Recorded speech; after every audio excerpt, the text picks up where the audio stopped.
very wintry looking old shop front garden. Now I have first of all an admission to make, which is that I still haven't got another microphone. I'm not quite sure what to go for. Perhaps somebody in the comments knows something about microphones for recording video like this. The one I lost was a very sort of cheap little thing, and maybe I could get something a bit better, I don't know.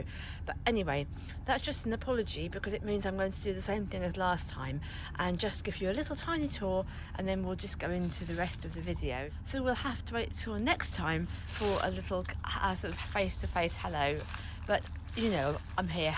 I'm here, and I just wanted to show you how things are in the front garden when I haven't done anything at all to it. So it might be quite interesting to see what happens when the garden's left to itself. It was really quiet all morning here, and now I've decided to come out and do this little bit of video. It seems like every noise under the sun. I can hear hammering, and pickup truck just came hurtling past, and planes overhead. And then there was a helicopter, but that's moving off now. And to be honest, it's really chilly out here, so I'm not going to delay and wait for any more quietness. I'm just going to have a little look round and we can have a look together. I haven't been, as you can probably see by the fact there's everything like leaves uncleared up here, which is always a good idea, but there comes a time typically when I should start to address it before too long. And I need to put some more water in the bird bath as well, I notice, which I shall do. Luckily it hasn't been frozen very much this winter, although last weekend we had a great big freeze, so it was a bit different then. But it's cold, but it's not actually frosty or icy at the moment. So I'm bending down here because I'm hoping that I might see some evidence that little spring bulbs are coming up. I didn't have a look before I came out here, so I don't know whether we'll see anything or not. I can see the earth has been quite shuffled up, I think, by a creature or maybe a blackbird that's been digging around looking for food in the earth. But I can't actually see any bulbs coming up. Maybe I'm just a little bit early for that. I'm probably a little bit premature. So let's look around and see what there actually is to see. All these anemones have gone really past any usefulness, I think, for overwintering insects, and probably they should come down before too long. I suppose February, which is not very far away now, would be a good time to start clearing that kind of thing. And I can also start to see which of the plants are literally have not survived, which some of them have not, since those trenches were dug by the builders beside the cottage walls, but others have survived. And it seems as if, however kind of minimal these trenches look, I don't want to speak too soon, but they do seem to have done what they were meant to do, and there hasn't been any more damp in the wall in the sitting room on this side, which is where there was damp before, as I haven't noticed any. So hopefully, fingers crossed, that has done a good job. And the dogwood, which is like a very vivid lime green stemmed one, is very vividly green, and that's really welcome at this time of year when there's not much other colour. Not much other colour at all, actually. You can see even now the Alchemilla mollis here. You can see some new baby leaves just starting back down there, which is a lovely sign of life returning as well. Not much else is springing up. Some of the evergreens obviously are looking green because that's what they do. If I burn them tinus here, that should have winter flowers on, possibly soon, which it hasn't at the moment, so I don't quite know whether it will or not. Maybe I cut it back at the wrong time. What else is there? The ivy, of course, is green, and there are buds on the wayfaring tree, which is this lovely little tree here.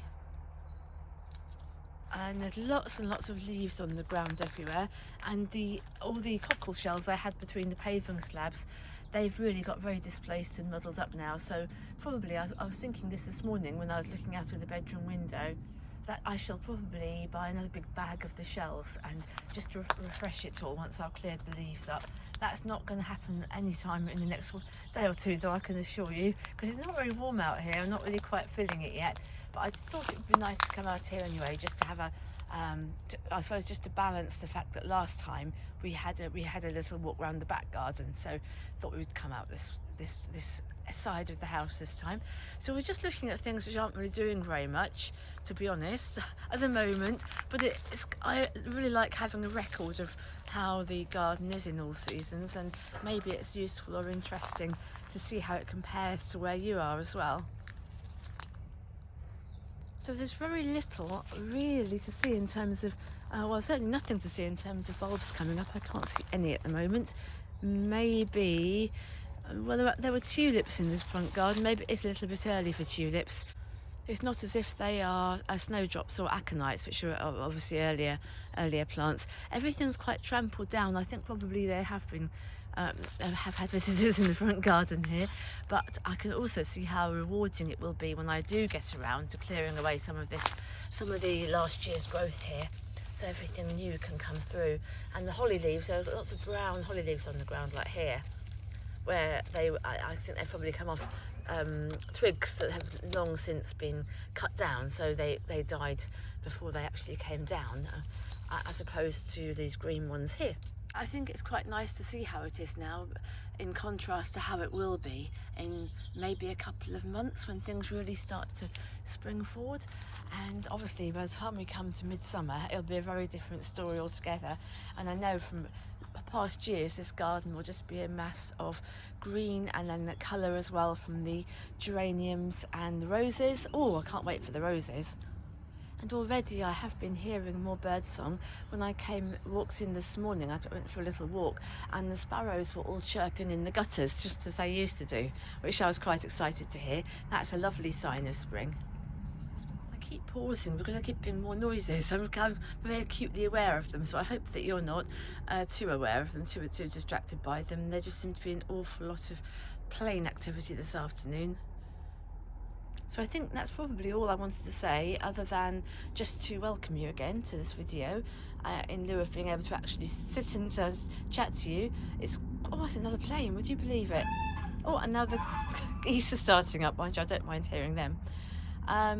Yes, so I'm hoping that everything will start to warm up a little bit quite soon, and then we can have some lovely times outside here, and coffee outside again.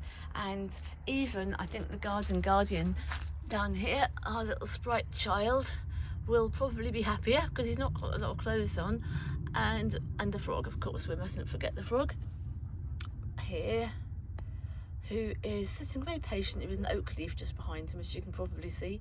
So I hope you'll enjoy the video this time, and I'll do another video quite soon, and hopefully have my microphone by then, and it can be a bit more like the usual kind of videos when we have a bit of a chat at the beginning.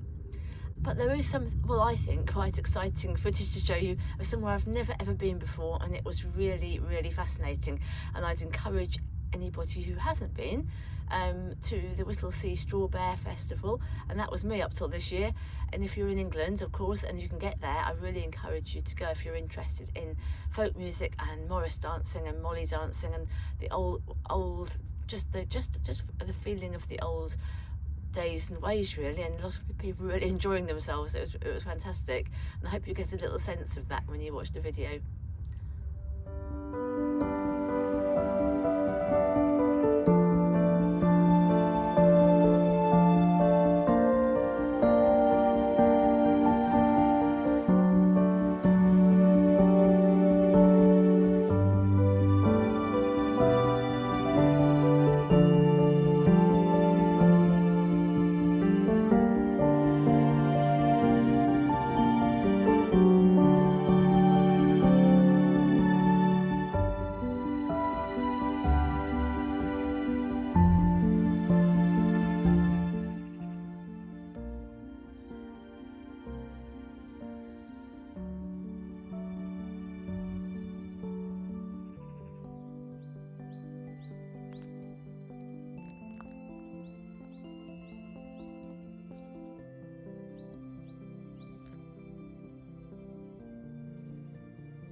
Been on the ground. Oh, yeah. Ashes, after he's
Today we dance the quilt.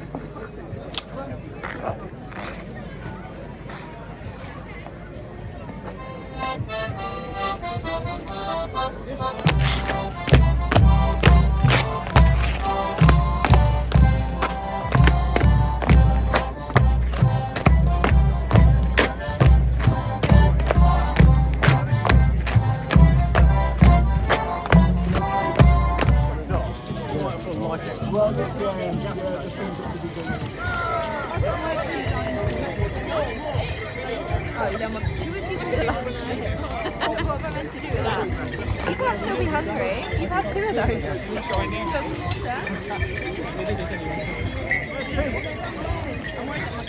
you. Really like that.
It's a very misty and gaunt kind of scene along the lane today.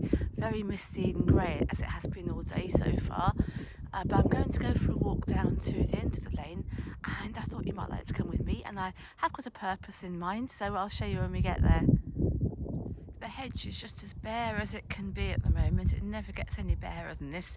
You can see the field right through, which is quite nice sometimes, because when there are deer, for example, on the field, you actually get to see them. It's always very muddy around the farm here. I sometimes, when I've just got a few minutes, I will just walk just beyond these buildings here to the open area where you can see, I think it's probably a pile of manure or something at the moment. Sometimes there's sugar beet piled up here as well. But I often just walk as far as this, and that's because when you get onto this, a bit muddy today actually, but on this concrete pad here, you can look across and you see all the fields and you get really nice views. But I think today I'm going to walk past because it is actually, pretty slippery looking on there. This is another example. I talked about this before, but how you see the colours so much more at this time of year when everything's so pared back. And if I step back, you can kind of see what it is. It's the bottom part of a bare oak tree here, which you really notice the ivy a lot more, of course, at this time of year as well, because it's some of the only green in the branches. But also you do have this nice, well, I like the colour, very, very pale colour green here, which is the lichen, which grows at the bottom. I think it will be a lichen at the bottom of the trunk, and no doubt has been there for very many years, because it's not an ancient tree, but it's quite sizable. And you really see the structure of the hedgerow as well, and the way the branch is knit together, and the thorns, I think this must be hawthorn just here. Yes, it is, because you can see the little thorns sticking out everywhere. I've zoomed in here across the field. I know it might not look like it because it all looks very distant still, but I wondered whether you might be able to see the church tower. It's not the church tower from my own village, but it's Walcott Church Tower, and I can see a tractor just about to pass in front of it.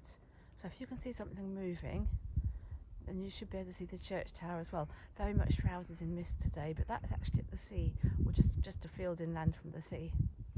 The lane really is surprisingly busy today, as well as being very, very muddy. I keep having to jump up onto these banks here as cars come past. But I thought I would just show you how the ditches have been dredged out here at the side of the lane, hopefully to take some of the water away. But look how wet the field is. When it was icy, I didn't see it when it was icy, but that would have actually looked very, very pretty. I saw other areas around here when there was ice, but I didn't actually walk up the lane here. I'm having to be quite careful not to slip on the mud actually. There's quite a lot of mud even on the lane itself. And it's quite quiet when it comes to wildlife today. I have seen, well, there's, at the right times of year, obviously. I've seen lots of wild geese flying over when I've walked down here. And once there was I assume a female fox, a vixen, who pacing up and down in the field and making such an interesting noise, well, an eerie kind of noise actually, and looking at me. So I don't know whether she had babies close by and was warning me off. Didn't really sound like that. It was just really strange. It was half dark. It was really, really interesting experience. Maybe we had a kind of conversation. So what we're looking at now while I'm talking to you is an alder tree, which is quite unusual to see just by the sides of roads like this, because they generally grow in wet areas like the aldercar. But this one is just a single tree along the road, along with mostly oaks actually, young oaks along here. The actual trees are, the hedge is made of all different species. Can you see just across from where we are now, I've put it exactly in the middle in fact, a little clump of trees and dark around the base, and there's a tiny little strip of green right next to it, or running along the edge there, just a little tiny strip. And what that is the 100 stream, and that has its source, well, somewhere. I think I know where, as far as my instinct goes, not very far from here at all. And it runs and runs and runs, tiny little stream to start with, getting a bit bigger, and it runs from here It goes through several villages until it joins, well, a couple of villages, before it joins the canal, the North Walsham to Dilham Canal, and then from there it goes into the River Ant, and from there it goes into Barton Broad, and from there it goes back into the River Ant on the other side, and then it joins with the River Yare, which is a big river, and then it comes out in Great Yarmouth and goes to the sea. So that little strip of stream we just saw turns into a mighty, mighty river and ends up in the sea, which I love that thought, that it does that from such a tiny beginning. And in fact, people who live, well, actually, I think you can see there's a barn just in the picture there. It's a barn conversion. And I was told by the lady who lives there that their flood risk is seen as not being from the sea here, which is really close by, a couple of miles away at the most, but actually from Great Yarmouth. If a tsunami happened, the water would travel up the river in the manner I've just described and would flood their house. I think it's a bit of a long shot, but nonetheless it's interesting that that is perceived as being the flood risk. All along the hedge banks here, or verges, are lots and lots of dried, you can probably see, all these dried seed heads, which I think are really beautiful, and grass heads as well, like these here. So you get the different colours. I don't know what all the varieties are at all, actually. I know what some of them are, and there's some umbellifers like here, which is probably hogweed. So beautiful, aren't they, little starry clusters? I love them. I love them when they're in the flower, and I love them when they're like this as well. I probably prefer them like this, really, colour-wise, being a bit of a neutrals and subtle shades girl. I think this might be, and then somebody else probably know better than me, but I think it might be something like, well, it's certainly related to knapweed. And there's some more umbellifers there. But I won't stop at every single one, or we'll never get where we're going. Oh, but I will show you this because it's very pretty and I know what it is. This is willow herb, just the remnants of the, well, you get the fluffy heads on the top of the willow herb, and it's all, well, this is just what's left after the storms and the winter and the ice and everything have melted from them. Everything just fades away, and I think looks, well, I was saying it again really, but I think even more beautiful. Well, we're nearly where I'm intending to go to. We've just crossed the coast road, which is really busy at the moment. I don't quite know why, but it is. So it's just a bit of a hum in the background, so hopefully it won't bother us too much, because I've come to the place I wanted to come to with you, and we have been here before. I don't know whether you're going to remember or not. It's I'm following a little animal track, which I'm glad I'm able to do, because otherwise it'd be fairly impassable with all the brambles. But this has all been pressed down by animals who are anxious to get here, and the reason they want to get here, I would imagine, is because when they do get here, it's a source of water. There's a little pond just at the edge of the field. Oh, a really strong smell of fox down here, and I have to say, also some feathers. I think I know what's been going on here. I think I know who's been visiting, or perhaps indeed who lives here. So I don't know whether I'll actually be able to do what I thought of doing in my mind's eye, but I'll tell you what it was anyway, and hopefully I will be able to. The reason I've come here is because this is a very mysterious little body of water, which is shown on maps, and the field itself has got this little bit of, well, no man's land, I suppose you'd call it, uncultivated strip. And this pond comes sort of halfway down the field for no really obvious reason. So I think this is the source of the 100 stream. That's my feeling, this it is. It's certainly very close to here, you can see that from maps. And as well as that, when I first discovered it, I coined it as St. Paga's well. Because if it is a spring that starts this stream, it's nice for it to have a name. And because because St. Paga is an Anglo-Saxon saint who I feel real empathy with, and I want to honour her. She became a saint, but I feel that her story was very, very much overlooked, and her brother got all the glory. And it's one of those things where I just really want to I make her come back alive. I guess she never went anywhere really, but she has an amazing story which is never told, never really thought on. The fact she went off on her own, she was banished by her own brother, went in a boat down the river and set up her own hermitage where she was for years on her own, and I'm in my imaginings learning the ways of the wild, learning how to survive and support herself. Anyway, that's another story really, but I'm just explaining why I've thought of this place. That's why I've decided it should be named for her. Now, I can't say this is Fenland, and she came from the Fens. She lived in the Fens, which at the time she was, at the time of her life, was an undrained, vast wilderness, the closest thing to a desert, they say, in its own way, as that we had here, in terms of being a completely parts of it being completely impassable. So this is not a fen, and there aren't any fens within walking distance of the old shop, but it has got some of the same vegetation, because the trees we're looking at here are willows, and you do certainly get willows with their feet very wet in the fens, and there's lots of reeds as well. Through the branches there you can see reeds, and there's obviously water, standing water. So this is going to have to, for now, substitute as our little piece of fenland in our imaginations.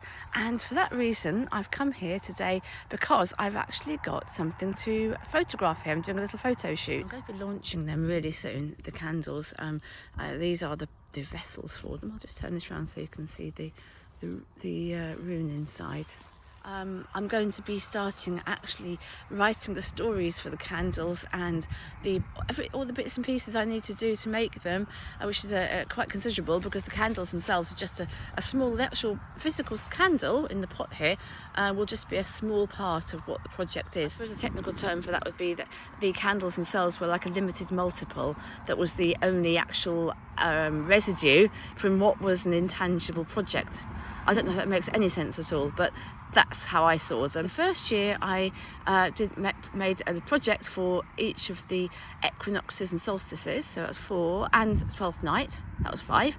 And then the second year I did the in-between festivals, so that's Candlemas and May Day and Lammas and All Hallows. And then after that, a year later, I did another one, which was last year. Was it last year? Well, the year before now. Of course, we're into the new year, and that was called Hikey Sprite, and that was to do with the fair folk, and particularly Norfolk. Oh, a robin's just landed. That's a lovely sign. Can you see? I don't know if you can see just beyond where we are. Let me see if I can. I don't know if I can focus for you. There he or she is. Did you see a little flutter? Well, that's a lovely little sign, isn't it? What was I actually saying? I'm distracted by watching the robin now. Yes, so I did. Oh, it's moving around again. Just there. See, beautiful red feathers on this chest. So yes, I did another one. Not last year now, because it was the winter of the year before, and that was called Hikey Sprite, and that was to do with or inspired by Norfolk iteration really of the fair folk called Hikey Sprites. And so now, a good year later, if not a little more, well, it's a little more, I've decided to do another one, because I enjoy doing it, and a lot of people have asked me if I'm going to do another one, so I thought, yeah, why not? I haven't made one for a long time now. Loads of work in terms of the stories and everything else that goes into it, all the extras and the little cards I make and print, packaging, all sorts of things that I do when I make candles. And obviously it helps make me a little bit of income, but to be honest, it's not going to make very much, because I've just put so much into them. But at the same time, I love doing it, and I think it does draw us together, because I've got a lot of really lovely people who have always supported my candles. I think it's especially successful as a photo shoot, it has to be said. I will have to see if I can find somewhere in the actual fens, because the fen is the location. I should have said that to start with. The candles always have a location, that they always have all sorts of things, like a tree and an animal and a bird, and a location that they are that's kind of part of their story. So the fen is the location this time, and this isn't a fen, as I said before, but it is standing in for a fen for now, and hopefully while the project's still in progress, I'll have a chance to go to an actual fen and see what I can see if I can find stories there.